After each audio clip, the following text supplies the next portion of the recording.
দেখতে পাবেননি আপনি, তো পাঠিয়ে দিয়েছে অনেকদিন।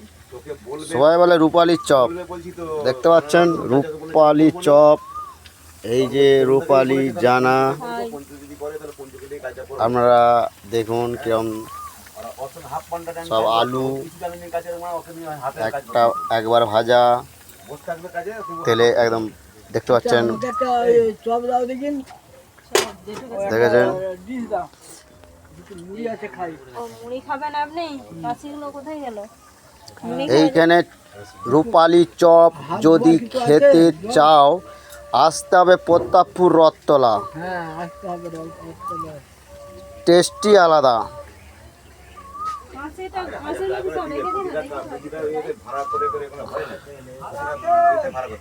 বাজারে বেসন আলু মশলা সবই পাওয়া যায়, যেদার হাতের গুণ থাকে এইখানেই বোঝা যায়। প্রতাপপুর রথতলা রূপালী চপ দোকান, আপনারা আসবেন, একটা করে চপ খেয়ে দেখবেন, তারপরে বাড়ির কথা ভাববেন, নিয়ে যাবেন।